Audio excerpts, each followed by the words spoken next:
Live, this is breaking news. This is one for the record. On March 13th. By the time you get this, it's going to be tomorrow, which is the 15th. But yesterday, March 13th, at approximately 9 a.m., there was a bomb scare in a residential building in the corners of Lancashire Boulevard. Please send wishes to my... I don't know what this says. This is the only thing I could find on that. Somehow the story got squashed, but we do have someone that saw it on the TV. All right, we have Colleen from California. Go ahead, Colleen. Tell them what you saw on the news. Just describe it. They said it was a grenade that was on the street of Lancashire and Sherman Way, and they had the whole street blocked, and they were evacuating people, and they did set it off. All right, so you hear it. You hear the real news from One for the Record, because I checked breaking news. I went on to KCAL, and when I went on this KTLA link, I couldn't find it on there. All I could find was one of the blogs on there. That was it. Wow. That's it. That's all I could find. Very interesting. Alrighty then. Letting you know. Now that was in North Hollywood, California, but they reported it as being Sun Valley. Correct. And then they showed it on the news in the morning around 10 o'clock, and then they showed it again at about 8 o'clock at night. Yeah. And what channel was that? KCAL Channel 9. Alright, because I went on their website, tried to find it, couldn't find it. So for some reason the story got squashed.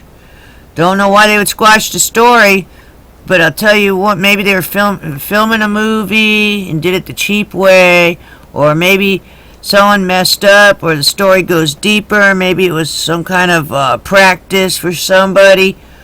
Just heads up out there. Kind of strange I couldn't find it anywhere, but I'm reporting on it just so it's one for the record. Alrighty then. Thank you, Colleen. Okay, let me stop this. Hold on a minute.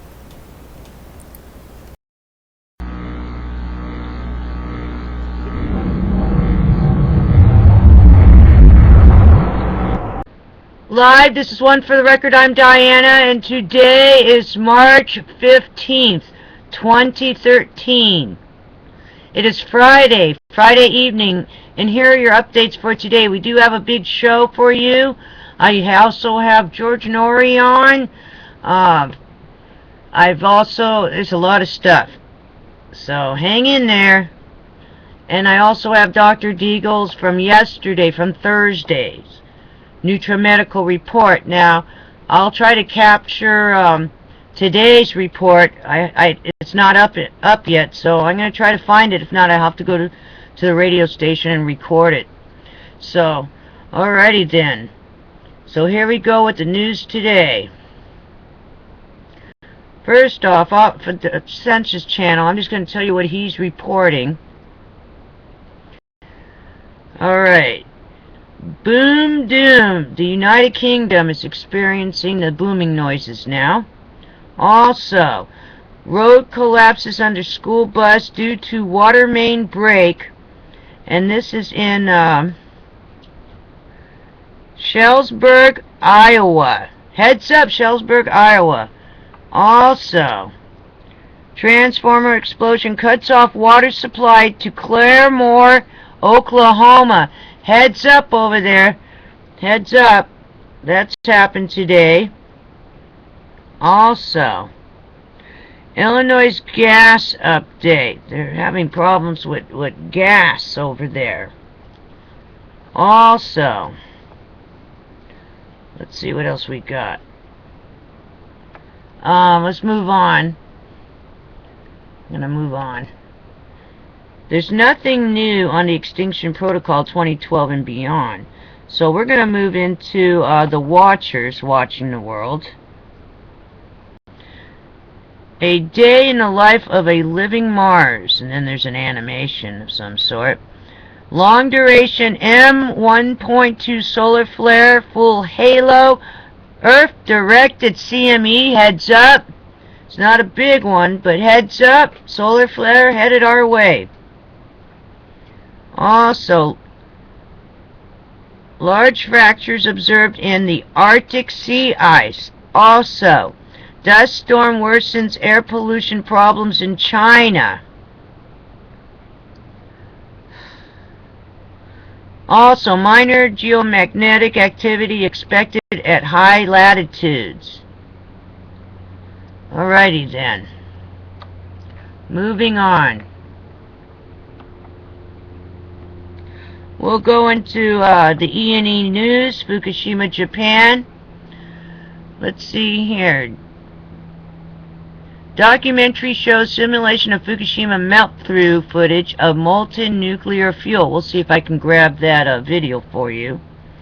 Also today, Gigi. TEPCO finds most polluted fish since Fukushima nuclear accident. New record of 740,000 becquerels per kilogram. Also, military unit severely contaminated when Fukushima Unit 3 exploded. Too radioactive to stand by each other. Only further heightens the levels. Wow. Also, here comes some more figures. Japan experts, up to 93 billion becquerels a day may still be leaking into the Pacific from Fukushima plant. Gosh. Also yesterday, Fukushima women started to suffer health problems one after another, just like in the villages around Chernobyl. Okay, let's move on to U.S. Canada. Today, TV. Very concerned about radioactive contamination on tsunami debris heading to U.S. and Canada. Floated through worst of Fukushima fallout, will not wash off. Heads up! Heads up! Ooh, makes me itch all over reading this. I'll say it again. TV. So it's on the TV. Very concerned about radioactive contamination on the tsunami debris heading to U.S. and Canada.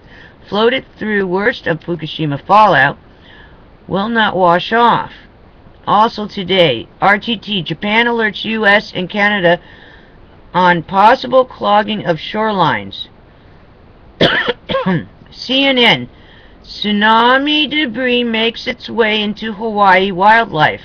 Plastic spilling out of stomach. What does that mean? CNN, tsunami debris makes its way into Hawaii wildlife. Plastic spilling out of stomach. Oh my God, it's gross. I don't know what they're saying, but they're... Oh. Good job, CNN. Good job. Is that how you report on everything? Okay, propaganda on U.S. radioactive tuna explodes. The stories all have one thing in common. What is it? Let's see what it is. Let's see what it has all in common real quick. Oh, let's see. They all have one thing in common. What is it?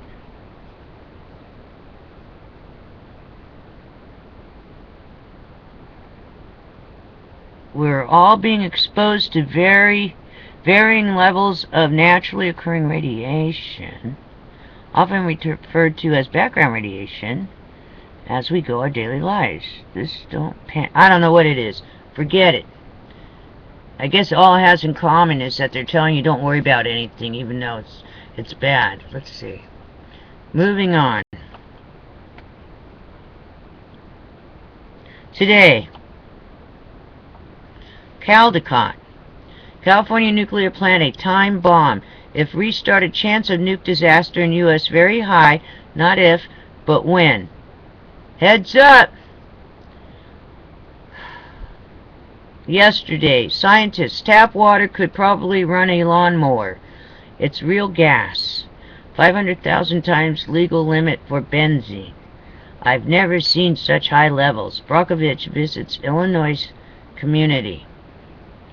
Wow. So heads up.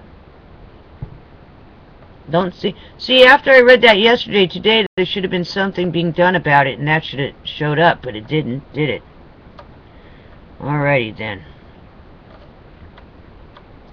Let's see what else is going on. All of a sudden it's getting very cold in Florida. It was kind of warm and now it's getting cold again. I had to put a sweater on. It's terrible. Let's go into somehow get into YouTube, because I saw it on Paul Bagley's channel. Let's see here. Okay, let's go to him. He had some interesting things that I didn't see on these other .coms. Here we go. Okay, let's check this out. Prophecy alert, Euphrates is drying up. So heads up, the Euphrates is drying up. I think I started talking about that yesterday. Also, Barefoot man prays at Vatican City. Also, he talks about the solar flare. Okay, now heads up. Dead fish in Brazil. So there's, let's see here. Dead birds, dead fish, dead cows. And what's next? Dead people. That's what he's saying. Okay. Dead fish in Brazil. And now the dead pig count in China goes up to 8,354. Let me repeat that. More dead pigs. It's gone up more than 2,000 at least more. It went up to 8,354 dead pigs, and they still don't know what's going on over there. Let's see if there's anything else. No. Alrighty then. There's your news update for today. I have more news attached. So stay tuned, and I'll see you again on the flip side. It's 5 days down. 5 days down. We made it. So hang in there for the weekend now. It's the eve of Saturday. So right now it's the weekend. Please be safe out there. And always be prepared for anything. Alrighty then. I got your back though. I'll tell you if I see something out there. I am reporting on something that happened in Los Angeles yesterday, and then it was pulled. It was pulled. They squashed the story all over the place, but I was able to find, when I went on to, like, it was KTLA, when I went on to Google and Googled it, I finally got a hold of one thing that was a blog spot that was on Facebook, on their KTLA or wherever it was. So it shows that it did happen. There was like a grenade or something on Lancashire and Lancashire and some other cross street right out there in North Hollywood, California. And I guess the bomb squad set it off, and then all of a sudden, and they reported on it twice. So I did do an interview. Hooray! I'm showing you the story. They squashed it. Well, you're going to see it. I checked everywhere, and so I got an interview. So stay tuned. You want to see that. You're the only ones who are going to hear about it. They squashed the story after they reported on it. Alrighty then. See you tomorrow on the flip side. Stay tuned. Here we go.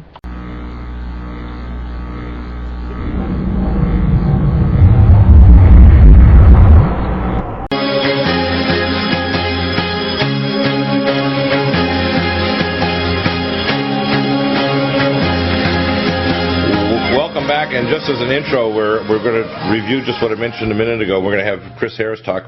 He's been doing consulting work. That's not his real name. That's his radio name. He's a NRC nuclear safety consultant now for the Korean KEPCO, which is trying to make sure with their new engineer, who's now the female president of South Korea, and she's smart and sharp as a tack and doesn't take any nonsense, which, bravo. And what we have is a situation where South Korea doesn't want tsunamis, earthquakes, or just stupid engineering to cause a disaster there. They're the first country, by the way, to put nuclear detectors, radiation detectors, out there in their grocery stores so you can walk around and see if the fish go click, click, click. Today also they announced in the news the discovery of the Higgs boson. Now, this is one of the things that if you Google my name, you'll see all kinds of detractors and stupid comments like Dr. Deagle killed a patient, did this and that. And I want to review this before I get into this. Number one, the patient they're quoting was misquoted by the Federation of State Medical Boards and the Board of Examiners of Colorado because they came after me because I was releasing information and fighting them, the state and industry, in court. This gentleman killed himself with drugs he got from an emergency doctor and his own psychiatrist appointed by the courts. This is a lie, and my background is very broad, including working for the government with FEMA, with basically the federal government, FBI, hazmat teams, as a Q-level security cleared at U.S. Space Command Strategic Defense. And before I went into medicine, I was recruited to go into nuclear physics at MIT. They were arranging a special scholarship to do plasma nuclear physics. I went into honors biochemistry and finished my PhD research project in 5 months at age 21. I finished it, which would have taken at least 5 years, in 5 months. And because my grandfather was dying, I switched and went into medicine at 21, was already specialty training at 24. So you got to understand here, when I say the Higgs boson is a big deal, it's not like a nothing. They have over the Hadron Collider, the symbol of Kali, the destroyer of worlds, okay, the Hindu goddess, the destroyer of worlds. We have, and this is, I'm going to quote Michio Kaku, we have level 1 is a civilization that can control the power of the planet, which means it can start off earthquakes, volcanoes, plasma physics that can start off superstorms, pumping, Tesla electronics, scalar warfare. It can do what's called scalar warfare over a city, can create a 100 megaton explosion without firing off a missile. America and Russia have these weapons. 5 nations have weather control weapons, 5, that I know of from my classified sources, which means we can start off earthquakes, volcanoes, tsunamis. In fact, there's really good evidence that the tsunamis struck Sendai, Japan, and I've talked to engineers, including Professor McCanney, that this is all the characteristics of an artificially created tsunami. It was not a typical one, and I've analyzed it now for 2 years. That's significant. Now, the Higgs boson, how it ties in. I agree with that analysis, by the way. We have a level 1 civilization controls the power of the planet, which we've had for 50 years, and they lie and tell you they don't. Number 2, we've had nuclear fusion, tokamak fusion generators that fuse helium-3 that's grenaded on the nuclear reactions on the surface of the sun. When you fuse helium-3, you create a plasma directly, and they have miniaturized these engines and have them in our Aurora space fleets. We even have entire fleets of interplanetary space vehicles that they were, quote, taking out of service or upgrading in 2010 and have upgraded to even more advanced vehicles. Number 3, our space programs and our intelligence in terms of space development is shut down under Obama, and now NASA basically has gone black ops. So people like Edwin Musk, Mr. Musk, the director and owner of PayPal, the Sabbatean Jew, actually is the one who now is running the Dragon satellite system and supplying the U.S. space program at the International Space Station. So what's going on is all this has gone black op. So we have level star power, which is nuclear fusion power, and now with the Higgs boson, we have the proof of the Higgs field, which is the field that can create literally torsion fields or wormholes. So we're talking about interplanetary space travel, tapping into the black hole, the energy that creates literally the Higgs field that organizes the mass that creates stars and planets, because the Higgs field occurs first, before the mass agglomerates and forms stars and planets. That's why the mass at the center of every galaxy is 2.5%, and there's a constant recirculating of matter and energy that exits the black hole in space-time through these vortices to create the stars. And so there's literally, it's a living thing. If you want to look at each galaxy is a recycling thing that recycles that mass and energy to form stars. So people need to understand this is a very big deal. Morality to handle. Exactly. Now, I want to explain what we're doing is right now the South Africans, because they're blocked just like the Israelis, and they developed the pebble bed reactor system, which the Israelis and South Africans developed, that's the most advanced non-dangerous nuclear system. The CANDU is probably the second from Canada. Thorium is still dangerous, and all the older style reactors, including Mark I, Mark II reactors, and the steam turbines, which is the one like at San Onofre, are dangerous as hell. None of the plants are moving radioactive debris off their site. And all of the design flaws and problems in Fukushima we have not dealt with here in America in the Nuclear Regulatory Commission. And KEPCO has an engineer, president now of Southern Korea, that's actually saying, oh my God, I don't want this to happen to my country. So that's a little intro. I want you to tell us what are the bullet points, Chris, so people understand we need to move to safe nuclear technology. And by the way, you're not going to get away from nuclear. The idea is that people say, well, Dr. Deagle, I thought you're an environmentalist. Yes, but all of the nuclear we have is old and stupid and needs to be changed and upgraded. There's a principle called peak oxygen. If you keep on killing the benthic layer of the oceans, if you keep cutting down the rainforests and paving the parking lot like Joni Mitchell's song in the 1960s, you cannot have a planet that doesn't have lungs. The lungs of the planet are the upper 30 feet of the ocean. 80% of the oxygen is generated by these little phytoplankton. And when you turn the key to your SUV or your car, or you have a coal plant, that fuel is not fossil fuel. That's a lie. That fuel is abiotic, created by the nuclear reactor called planet Earth. We live literally on a nuclear reactor with a crust on it called the surface or the lithosphere of the Earth. So, Chris, tell us what you told KEPCO. Chris, are you there? Have you had a seizure? System might have dropped him. I didn't have a seizure. I had mute. Yeah. No, just after I had to go through it, because I recently had somebody say, I went and contacted you, Dr. Deagle, but when I Googled your name, I came up with 500,000 or 1 million hits of all the horrifying things you did. I said, you need to smarten up. Anybody with the cojones to say what I say on the air, anybody with the brains and the guts to be a believer in the Most High God that's going to say this, and believe me, if I wasn't a believer, I wouldn't do what I do. And I'm not presuming to be anything special, and I'm not a hero, and it's not an excuse for... there are a few bad things about me, and one guy just lied through his teeth, and I even hired tracked him down in Belgium, and the guy is a convict, and he has no money, and if I sue him, all it will do is cost me money, and Well, the point is this: I'm setting the record straight because the thing is. Here's the point. The point is, if people don't know what I'm saying is true, or at least worth reevaluating, is to tell people, you don't have to believe me. Go and reinvestigate yourself, and then go quietly somewhere, pray, or lay in one of those little water beds or something so you can get your body calm enough to get over the shock of what I'm telling you. And then just kind of get over it and make a decision of what you're going to do. Now, I'm not telling you what to do. This is not a cult. I'm not running the Scientology kind of cult thing here. What I'm trying to tell you is, when we tell you these things, whether it's engineering things about why we don't have a corium catcher under our nuclear reactors like TEPCO didn't have, they didn't have a seawall, they didn't have spider-soaked Kevlar tents, they had faux engineering for the torus, so that they argued initially over whether they should or shouldn't release the hydrogen, which caused hydrogen explosions that lost containment of the nuclear reactors. Reactor number 1 in TEPCO actually was destroyed by the earthquake long before the tsunami even struck, because it's right on the fault line. We have a number of issues that are in the same reactors here in America of all different kinds of designs that criticality can occur, loss of containment can occur, blackouts of power, we call station blackouts, a ton of engineering issues, including the fact that these pipes, a lot of them, literally wear right down to tissue paper, and they've had plants south of Chicago, I've had my nuclear contacts tell me, where literally they went in with a brush to check the piping, and it was literally the thickness of a piece of paper. That's how nuts this is.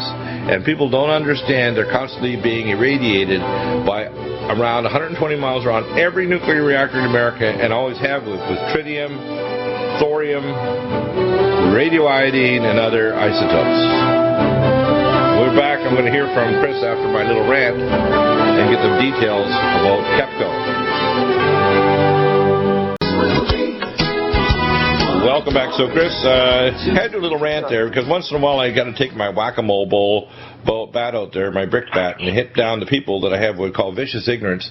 I don't put through the sweat and hard work and the prayer to say what I say every day, and people need to understand that the breadth of my background and where God's put me is just because I'm a servant of the Most High God, and I'm not presuming to be anybody special. And by the way, don't do any hero worship either. That pisses me off even more, because I want people to pick up any issue that they feel in prayer or in circumstance. The truth of the fact that we're killing the lungs of the planet. We get rid of pseudo-environmentalists and make a new form of international crimes to the Hague, so that when people push carbon tax garbage, or they don't stop depleted uranium rounds used in warfare, which violated the Geneva Accords since the 1940s, that we would put them in prison for a form of scientific fraud, like Igor, I call him, Al Gore. So we need to deal with these issues. And so if you have a problem with Deagle, have the balls to call me up and talk to me face-to-face on the phone. Don't go and make blogospheric, stupid statements without checking with me on the facts. Okay? Fair enough. Got it? Got it out there? If you think you have the cojones, you call me, and I'm going to take care of you. And when I finish with my conversation with you, you're not going to be the same. Got it? So if I seem a little angry, you can't even, the word anger doesn't even contain the spiritual rage. And it's not a rage of my ego has been hurt. I don't have ego issues, even though people think, oh, he's just a narcissistic egomaniac. No. My issue is I'm so concerned about my wife, my children, my family, my fellow Americans, my fellow human beings of every skin color of the code of Joseph on this planet, of the planet itself, of omnicide, of egomaniacs, satanically ruled, stupid idiots that don't want to realize what we're doing to the planet, our geological, our biological history, our genetic heritage. This is the end game. This is not like a big rehearsal. This is the end game. This is it. This is the big show. Yeah, Chris and Dr. Bell, I linked an article here today. Sickened Alaskan animals getting more tests for Fukushima radionuclides.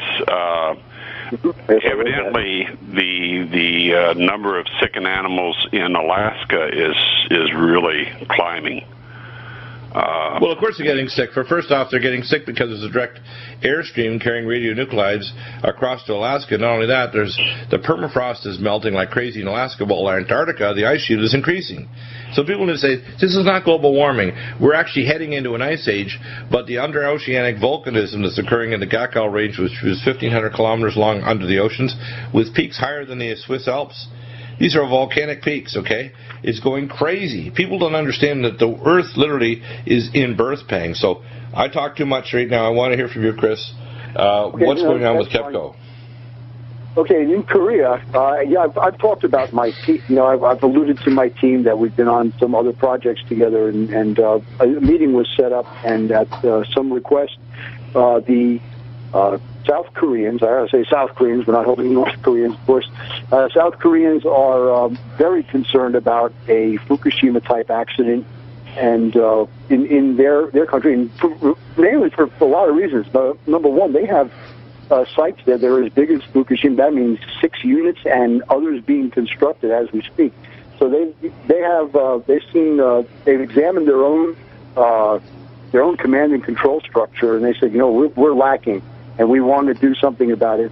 They're asking for our help in consulting. I find that to be it's an honor, and also they're under the gun for doing it because their brand new president, who is an electrical engineer, by the way, she is mandating that actions be taken now, and there's a whole lot of work to be done.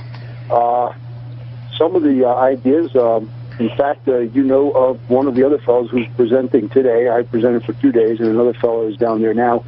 Down there means in the Washington, D.C. area. They came over here for that. You give me the bullet points, and what are they going to do about them to actually stop the danger of a tsunami, an earthquake, or some other superstorm event that could devastate? Because most of the reactors in South Korea are sitting right on the coast, aren't they? Yeah, we're examining their procedures. Their command and control structure found that also that they're lacking in someone to make the final decision to go ahead and to vent or not vent, or in this case to admit seawater or not, instead of arguing over for days like they did in Fukushima. And they are very willing to accept that idea and go forth with that. Also, the idea of passive systems that could be used in response to an event like that. They are very open to the idea of installing new systems and systems that don't require any power at all. And it was actually quite quite relief to hear people saying, you know, it's expensive, but we're going to do it anyway. And Chris, how does the systems work? Are you talking about really tall water tanks that are gravity fed? Yeah, that's one idea, and we've been talking, and they were accepting of that idea, because I know we talked about that on the show. Right. 2 years ago? I mean, hold on, has it been that long? Yes, it has been that long. Yeah. That's a good idea. No, they didn't buy yet the corium catcher or the seawall yet. They didn't buy. They did buy the idea of an upgrade to the Taurus and the hydrogen release system. They did buy the idea that they need to have better protection. For example, most of the air intakes of the diesel generators around these plants are low enough that if there's a water, let's say it's a tsunami, it runs over and turns off the diesel generator, so you lose backup power. And most people aren't aware that all those things are issues. Are they going to talk about those? We talked at great length of a particular. We chose a site, and I had all the materials prepared. And I said, "Here's where you got problems. Here, and they were very accepting of that. And they realized that full well that flooding is a certain issue there. They do not. By the way, they do not have General Electric boiling water reactors in Korea. So I just. But now, who built their reactors for them? Who's the manufacturer? The first generation were combustion engineering, and then after that they started manufacturing their own design based on that. Yeah, the Koreans have used what's called the Beijing model for industry. They take it apart, become better engineers than the original people, and then try to re-engineer it. I guarantee you countries like South Korea, 5 or 10 years from now, will be the manufacturers of the best, safest nuclear-powered engines. And when people say, oh, we got to get rid of nuclear, I said, you're an idiot, because you have to stop consuming oxygen. You have to stop consuming oxygen. That too, and they're not going to abandon it, but they are going to work very hard. Right, but then you should get rid of old technology, upgrade it eventually to pebble bed reactors, get the radioactive waste off-site, and make sure that eventually they move to nuclear fusion and plasma transmission lines, which we could... They didn't even smirk when I mentioned solar flares. They were very accepting of that, too. Yeah, and the Russians, by the way, put a major paper out on that in the last few days. We talked about it yesterday. A major paper on with Harley Schlanger and the LaRouche Foundation. The Russian engineers and scientists and physicists are fully aware of this year in danger, especially the first week in November when that super comet passes the sun at 700,000 miles. It will create a superstorm and a Carrington event. So pay attention, everybody out there. Get ready. It's going to start rocking and rolling.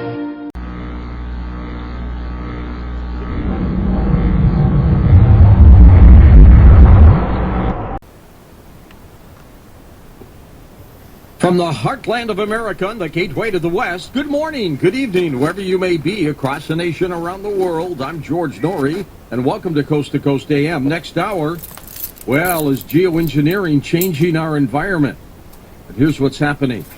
Well, they finally have a pope. Cardinal Jorge Mario Bergoglio of Buenos Aires was named leader of the world's 1.2 billion Catholics. He will be known as Pope Francis I.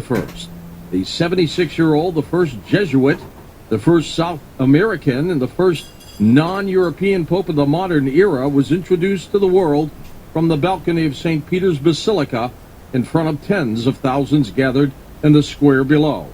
Seen as a compassionate conservative, Francis is the son of a railway worker and one of 5 siblings. He's got a degree in chemistry. Francis has only one lung, the other having been removed due to an infection when he was a teenager. But his name is not Peter. And what does that mean about, of course, the prophecy of St. Malachi? In a moment, John Hogue joins us, and we'll discuss. Venezuela will set up a formal inquiry into claims that the late President Hugo Chavez's cancer was a result of poisoning by his enemies abroad. Foes of the government view the accusation as a typical Chavez-style conspiracy theory intended to feed fears of imperialist threats to Venezuela's socialist system and distract people from daily problems. Still, the acting president there, Nicolas Maduro, vowed to open an investigation into the claims first raised by Chavez himself after he was diagnosed with that disease in 2011. Foreign scientists will be invited to join a state committee to probe the accusation. A very popular antibiotic used to treat bacterial infections can cause abnormal and possibly fatal heart rhythms in some patients, according to the Food and Drug Administration in a new warning. The drug, of course, commonly known as Z-Pak, is the one. Researchers at Vanderbilt University looked at the records of thousands of Tennessee Medicaid patients over a period of 14 years.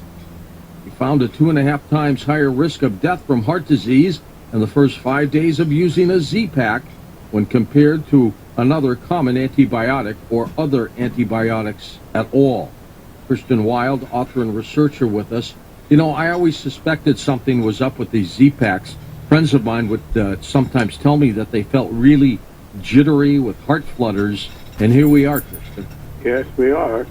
Azithromycin, Zithromax, as you said, commonly known to us as the Z-Pak. It's been the first drug of choice in treating upper respiratory and sinus infections. Very powerful, very commonly prescribed, and it is a 5-day course of treatment. So here's what it's all about. Last year, Vanderbilt completed a 14-year study, and they found that Zithromax did induce ventricular arrhythmias that resulted in sudden death in the 29 patients. But in 2010, there was another warning that had gone out for Zithromax for inducing liver failure in patients with no prior history of liver disease. And then a warning was added to the labeling of the drug. George, you know I've been trying to shake this sinus infection now. Oh, you've had it for a couple of weeks. Couple of weeks. Yesterday, this is ironic, yesterday, March 12th, I went to the doctor, and I said, please don't prescribe a Z-Pak, because I know that's the course of treatment, based on what I had learned in the past couple of years.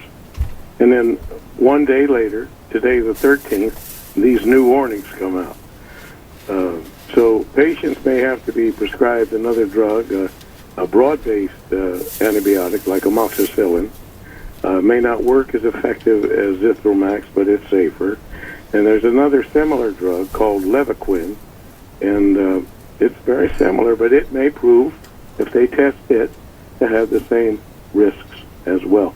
This is Q-wave and sinus node dysfunction. It's ventricular arrhythmia as opposed to atrial, like in atrial fibrillation. Christian, in this particular case, do you think the Z-Pak is going to get yanked off the market in total? I don't think so. I think they're going to tell physicians to pay more attention to monitoring the heart, making sure that the electrolytes are adequate, but looking for Q-wave or sinus wave dysfunction and listening very carefully if they're going to give this drug to patients. Alex Jones was one when he had that flu months ago, and he did that CNN interview. He's one of the people that had some kind of heart palpitation and jitters. He was on Z-Pak, just so you know. That was the friend he was talking about, that because I heard it on a separate interview. So Alex Jones had some kind of reaction to Z-Pak also. And heads up on Z-Pak, I wouldn't risk it. I don't think it outweighs the risks. But let us continue.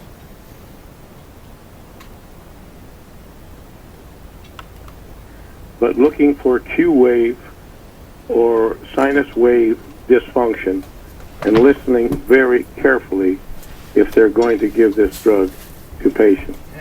All right, Christian, thank you so much. It's a warning, and I want all of you to be on guard about the Z-Pak. Could have a problem. And stopping smoking cuts the risk of heart disease, even if it leads to significant weight gain, according to a U.S. study.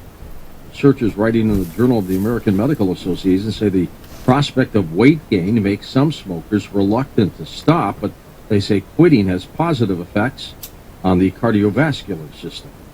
A California mortuary has admitted that it put a woman in the wrong casket. Spokesperson made the admission several days after Evans Davidson, 73-year-old, complained that the woman in the casket at the viewing was not his wife. I was pretty certain it wasn't my wife unless she did some awful changing, he said. Wow. And a Utah couple claimed they swallowed razor blades hidden inside store-bought donuts. But police say their story had a hole in it. The couple planted them themselves, and they've been arrested. A study of Neanderthal skulls suggests that they became extinct because they had larger eyes than we do. As a result, more of their brains were devoted to seeing in the long, dark nights in Europe at the expense of high-level processing. By contrast, the larger frontal brain regions of us leads to the fashioning of warmer clothes and the development of larger social networks. And so I guess we live long. Amazing. And Ocala, Florida, a lot of people there are reporting seeing strange, unidentified flying objects. The military there say has nothing to do with us. Up next, John Hogue joins us. We'll talk about the new Pope and prophecy on Coast to Coast AM. And welcome back to Coast for a few minutes here. We have John Hogue, prophecy expert. John writes on the subjects, of course, on mysticism and prophecy. He was just with me just a few weeks ago as we were talking about the possibility of a pope. Would this be, of course, the last pope because of the prophecy of St. Malachi? Well, is there a Peter in this guy's name at all, John? Yes, there is. Uh-oh, where? Very much so. Well, St. Francis of Assisi was born under the name of Francesco di Pietro di Bernadotte. Peter. So it's there. And it's also important to note that there are interesting correlations to Nostradamus' prophecies. 1 Century 5, Quatrain 49, which I talked about yesterday in HopeProphecy.com, which looked at not from Spain but from ancient France, will be elected to the trembling ship, the bark of St. Peter. He will make a promise to the enemy who will cause great plague during his reign. Now, ancient France is where the mother of St. Francis of Assisi came from Provence in southern France.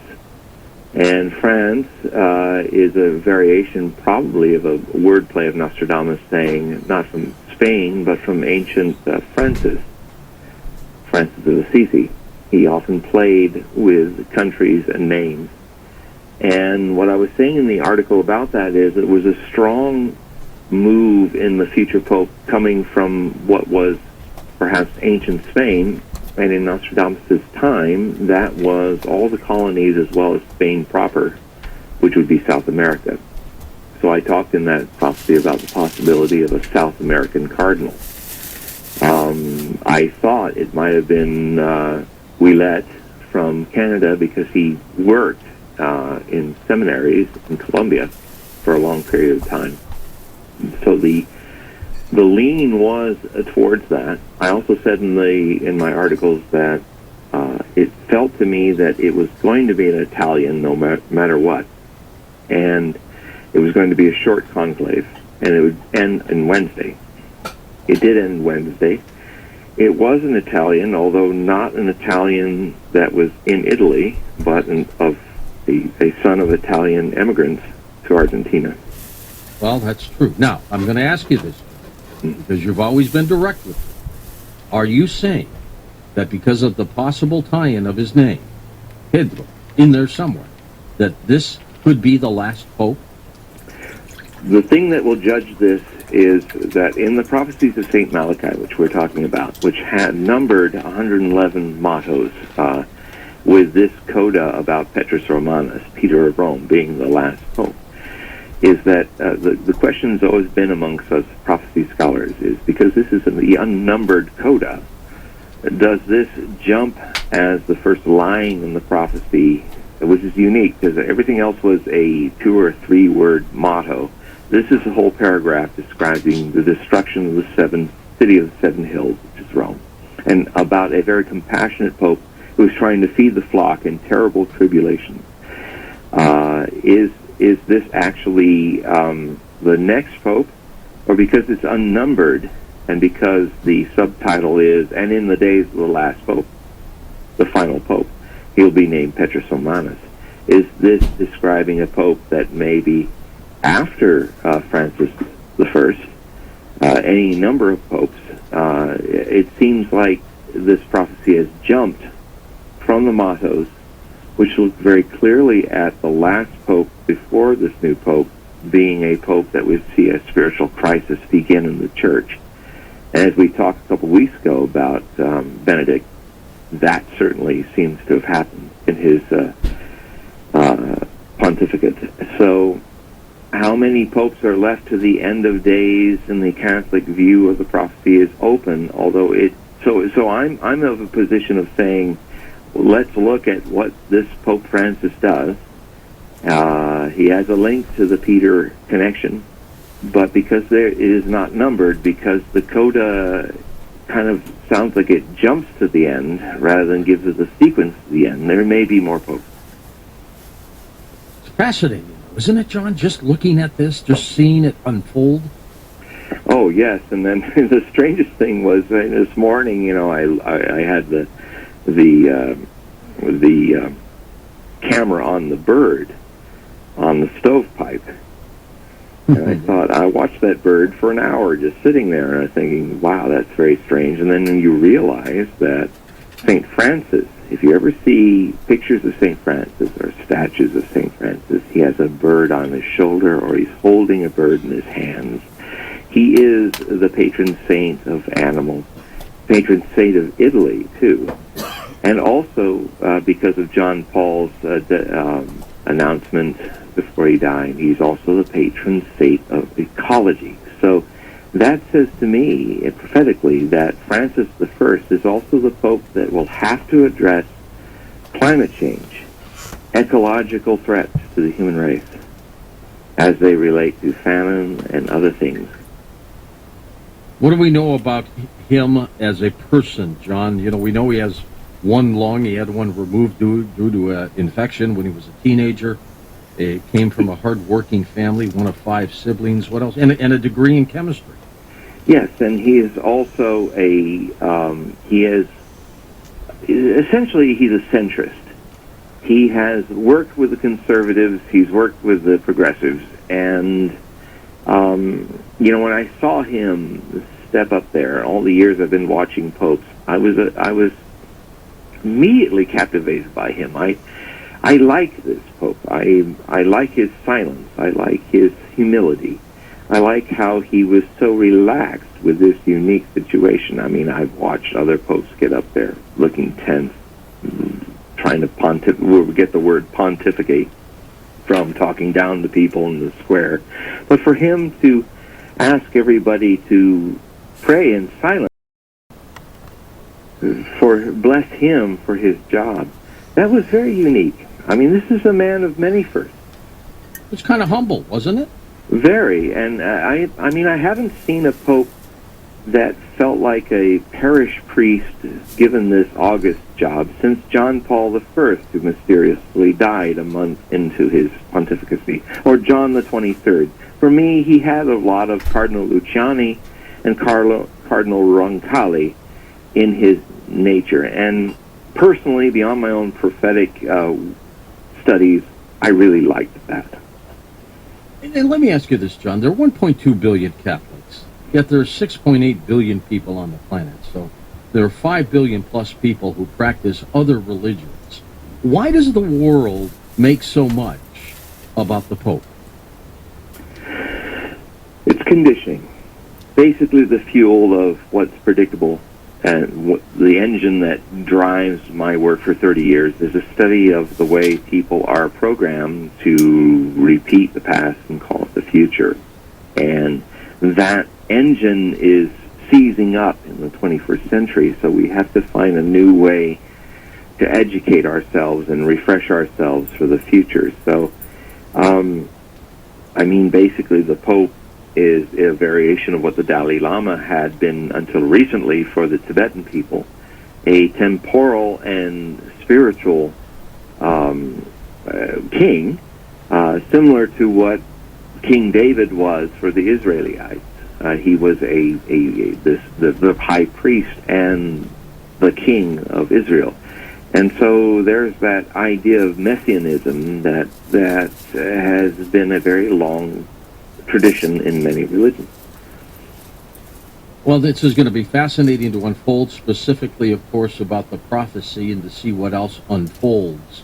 What are some of the other signs there, John? If this prophecy is indeed accurate, if it does happen, calling for the end of Rome, which could mean tragedy, who knows what do we see? Well, if Pope Francis is the last pope, then what we will see I imagine, the next 10 years of his reign is many of the things that are happening objectively that seem to be lining up with prophecy, and that is an insustainability of a number of things we're doing in the world economically, ecologically, that would cause, as the prophecy states in St. Malachi's prophecy, that he has to feed the flock during many tribulations. I've always felt the last pope, who is called Petrus Romanus in the prophecy, was not an anti-pope, but a true pope, a real heartful man who did his best to help people in these terrible tribulations that are basically, in my view, framing the death of the fossilized past in a time where humanity must redefine itself on all levels.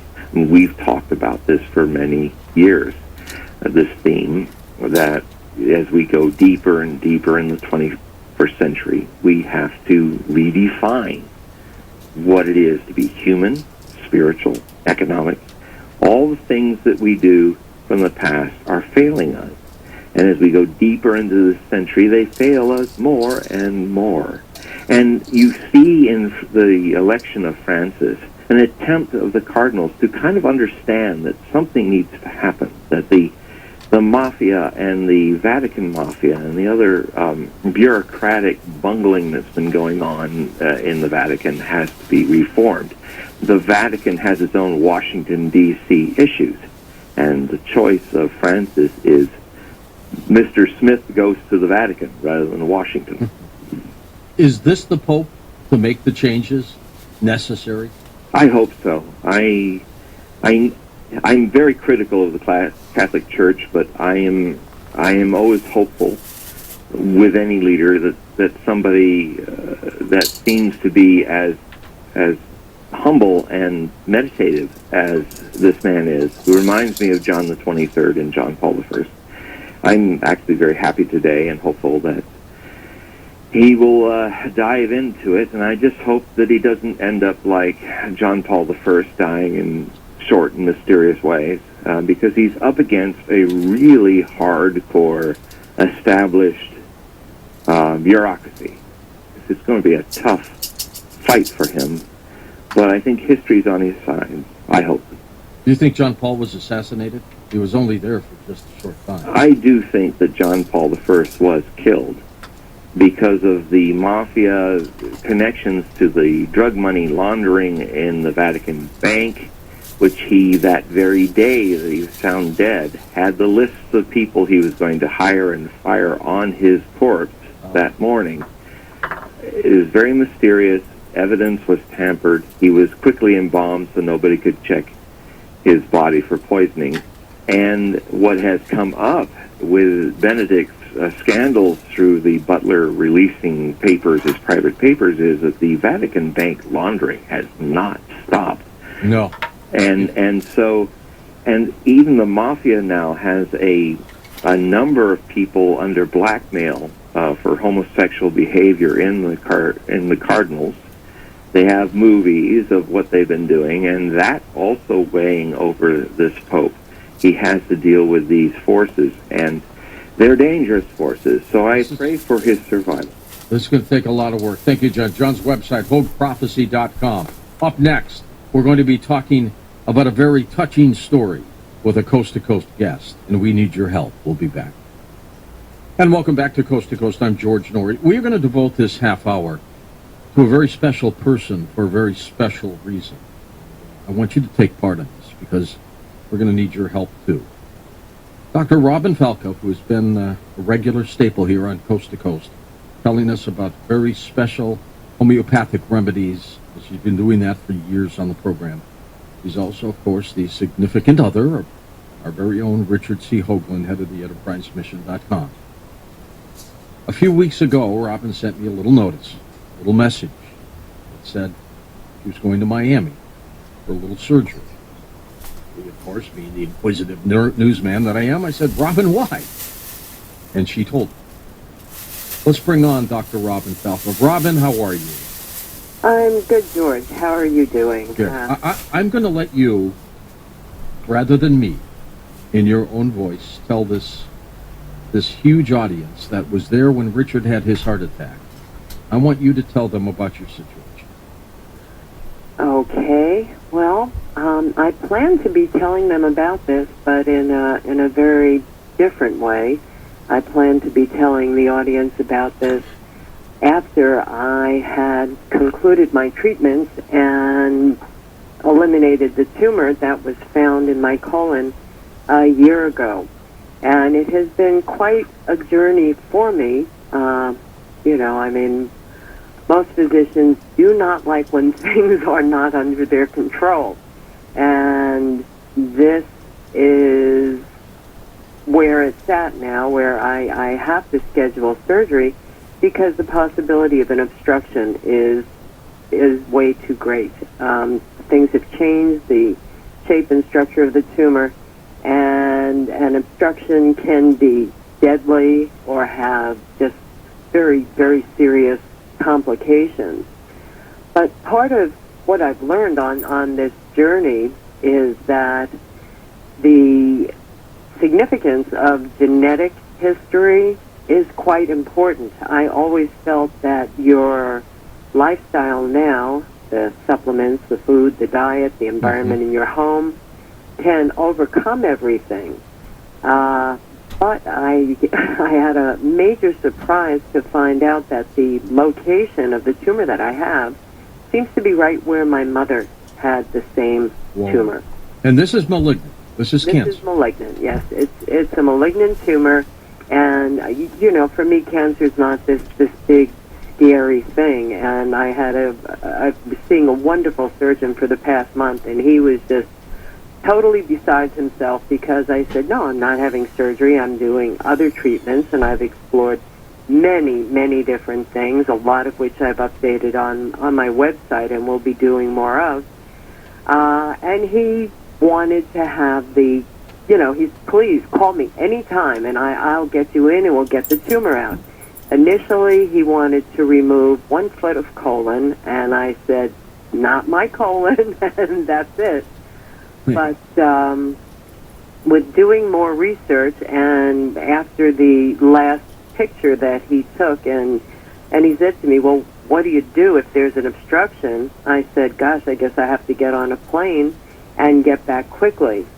And with that, I thought about it the following week and contacted other surgeons and compared information, had some wonderful people, had one absolute horrible physician who, every other sentence was, well, you're going to die. Oh, boy. You're going to die. And this is, it makes my skin crawl how they demoralize patients with this attitude. I mean, fortunately, I know better. Cancer is not a death sentence. Giving up is. Doing nothing is. Doing chemotherapy, radiation, those are longer-term death sentences. But there are many, many options out there. And the last surgeon the second to last surgeon that I saw reviewed everything with me, and I asked him, well, describe to me exactly what the procedure is, why you would have to remove a longer portion of the colon. The bottom section, which is closer to the rectum, they only have a need for a small margin because they don't want to compromise the area there. But above it, when they're not doing a robotic surgery, they make an incision. There's a laparoscopic camera that's viewing everything, inside, so they see exactly where they're going. But they have to remove that portion of colon or intestine outside of the body. Now, any type of surgery has a multitude of risks, but one of the later things that can develop are adhesions, and those are these fibrous tissue that can connect across the organs that have been touched. It's from handling, moving, the internal organs that these things can happen, and they can be very painful. And the beauty of robotic surgery, and I have someone who is outstanding that will be doing the procedure, is that the whole risk of complications is greatly decreased.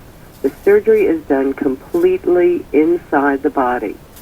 And the robot, obviously with the help of the camera, is able to go all around where it has to stitch back the two parts of the colon. And that connection is called an anastomosis. And there is, I guess they said about a 2% risk with the surgeon doing it the regular way. And it sounds like you're going to do the right thing. Oh, yeah, I did a lot of checking. I can be very, very thorough. And, you know, I have so many of my colleagues that were gung-ho that I have surgery immediately, which I did not want because I know there are ways to turn this around. For whatever reason, I don't have the answer why it did not turn around. That's not an option anymore because of the possibility of it closing off. So, well, Robin, let me ask you this too, because a lot of people who have known you on this program over the years, you are an expert in homeopathy. You've been a holistic doctor for more than 25 years. You have recommended to people natural treatments, natural foods. One assumes that you have done it right in your own life, that you've eaten right, you've taken the right vitamins, the right supplements. What do you say to people now that you have come down with cancer about the prospects of this affliction, that even if you do everything right, you still might not be able to stop it? Yeah, it's a biggie, George, and you know the questions you're asking really require a lot of time, and I'll try to make it short and to the point. But what you do is you have to have the diagnostics done. You have to get a baseline, and I did not do that. I didn't get a follow-up colonoscopy. I had one years ago when we found out my mother had colon cancer, and there was nothing. But the reason why, which I have clearly stated on my website, the reason why you do this is because if you catch it early enough, and if it's just a simple polyp, they are able to snip that off. I have known you on this program over the years. You are an expert in homeopathy. You've been a holistic doctor for more than 25 years. You have recommended to people natural treatments, natural foods. One assumes that you have done it right in your own life, that you've eaten right, you've taken the right vitamins, the right supplements. What do you say to people now that you have come down with cancer about the prospects of this affliction, that even if you do everything right, you still might not be able to stop it? Yeah, it's a biggie, George, and you know the questions you're asking really require a lot of time, and I'll try to make it short and to the point. But what you do is you have to have the diagnostics done. You have to get a baseline, and I did not do that. I didn't get a follow-up colonoscopy. I had one years ago when we found out my mother had colon cancer, and there was nothing. But the reason why, which I have clearly stated on my website, the reason why you do this is because if you catch it early enough, and if it's just a simple polyp, they are able to snip that off. Snip it off and it's gone. Yeah, and then the possibility of that becoming a malignant tumor, poof, it's gone. Well, Robin, let me tell you what happened to a dear friend of mine here in St. Louis, ophthalmologist. He went in for his colonoscopy, and the doctor punctured his intestine. He came back home. An infection set in. He didn't feel good. He went back to the doctor. Eventually, what they had to do was make a huge incision. They took out his colon. They took the whole thing out, and they bathed it. They had to cleanse it. They kept it out of his body for several days while they tried to sterilize it, and then they put it back into his system, sewed him back up again, and he's still a mess. And, you know, his life has been topsy-turvy from what would have been a simple procedure, a colonoscopy with a punctured intestine. See, when you hear stories like that, it scares the living daylights out of you, and you don't want to go in and have a test. Well, you know, I've heard many stories like that, and the risks are there, and that's why I didn't want surgery. I mean, there's so much that can happen, and the cavalier attitude about just removing so much of the intestine is, you know, not something that suits me. Perhaps if someone had further spread and more malignancies throughout their colon, then the options are gone and they have to remove more. But for what you've described, there are many nightmare situations. But another important thing for the audience to know is that when I was having blood tests done, we did the CEA test, which is the carcinoembryonic antigen test. And I happen to be what is known as a non-secretor. So giving me that blood test to determine if I have cancer was totally useless. You cannot rely only on the blood test. You must have that visual check. And, you know, there is nothing like someone being able to scope and see exactly what is there. With this procedure, there is a link on my website. People can watch a laparoscopic robotic surgery. It's just 2 minutes. It's very interesting. There's such incredible technology for special cases that might need additional help for that connection when they rejoin it, the anastomosis. And they're actually using, you'll love this one, George, nitinol. Remember that special metal that was found in 1958? Yeah. And they use this because of its properties for shape and memory and superelasticity. And ultimately, it holds that closure in place, and then that ring that is there to join it gets excreted. So there's a lot of really interesting stuff. And, you know, people have to do their due diligence, and they have to get multiple opinions. And if you have a surgeon, a doctor, anyone telling you, you know, there's absolutely nothing to do, and if you don't do this, you're going to die, you know, get a lot of other opinions. And Robin, of course, the procedure is Tuesday. Once it is done, then what's your next step? How do you tackle this? Or do you have to? Yeah, I keep doing the protocols that I have done. I've been very diligent about taking, oh my gosh, you can't even imagine how much. But there are specific products, modified citrus pectin, reishi mushrooms. I mean, I can go on and on with the things that I am taking so it stops metastases. That's the spread of the tumor to other parts of the body. So I will continue to do that. I will be doing IV vitamin C. You know, unfortunately, the treatments are really expensive. And I've been fortunate that my family has helped out and that I have good friends like Amber Needham, Christopher Hussner, who is a doctor of osteopathy and a DDS, who was on my case about cavitations and having my dental stuff checked and getting all of that poison out of my body. And it seems that could have been the contributing factor for why my tumor changed and started to grow around the colon, because the work that I had done in December and just now, when my gum was open, there was just major infection there, and that was because of a wisdom tooth extraction on both sides that was not done properly.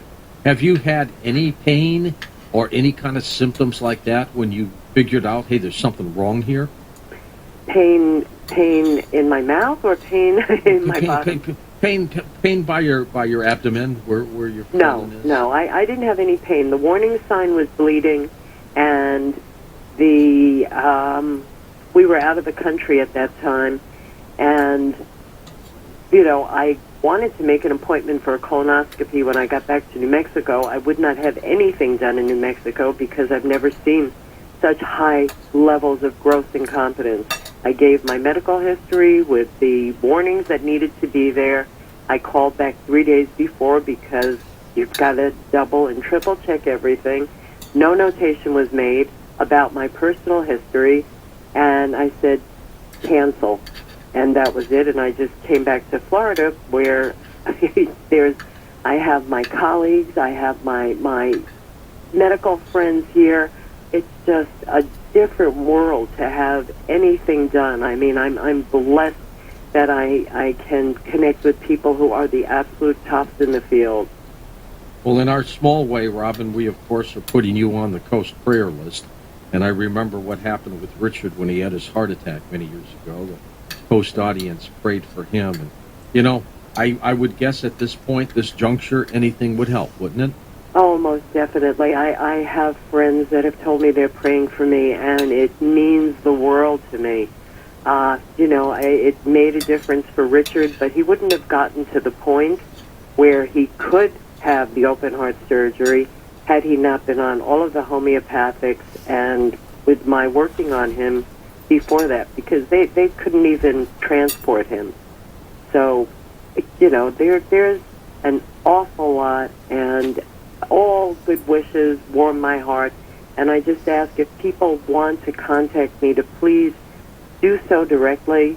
I know Richard is very overloaded, and I don't often get messages, so if people have information to share, or if they need my help and want me to share information, it's best if you contact me directly, then I can help you, or you can help me.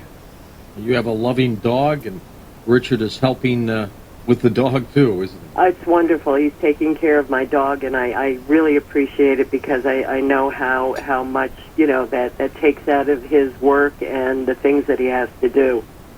So, yeah. Well, we take it for granted, Robin. When we do our normal things every day, all of a sudden, if you remove yourself from that, and that would be, feeding your dog, taking care of your dog, or walking your dog, or, things that you do in your own personal life, when you can't do that because you're laid up for a while, I mean, it's pretty jarring, isn't it? It is, and I was very tempted to go back and bring her back with me, but I was very concerned if it changes, then it's an emergency situation where I have to get into a hospital right away. You've got enough to worry about in the fight. And I assume you will stay a champion for homeopathic remedies? Oh my gosh, yes. Homeopathy, Chinese medicine. I mean, there are so many wonderful things out there, George. You have graviola, which works wonders for restoring homeostasis and building the immune system and balancing the colon and dealing with so many things. And I guess in the past 8 or 9 years, it's become more mainstream. There is so much black seed oil, lemons, a raw diet. I'm on my raw diet for a year and a half now. Ozone therapy. You can't get that here. I have a far infrared sauna waiting for me when I get back to New Mexico. There are so many treatments and more, but a lot of the outstanding ones, you need a lot of money, and they're outside of the country. Right.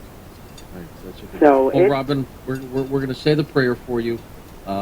Procedures Tuesday. Let's make sure that Richard Tuesday calls afternoon. Us, all right, and we know exactly what happens, so we can tell this vast audience how you're doing. I don't want to pry into your personal life, but this is a personal thing for you to help other people who may have to go through anything similar to what you've been going through. And look, you have our prayers for us, okay? Thank you, George. Thank you so much for all of your help and all of your good wishes, and I thank the audience as well. It means the world to me. Homeostasis is when everything works correctly. All your different systems in your body are working in sync. Alrighty then.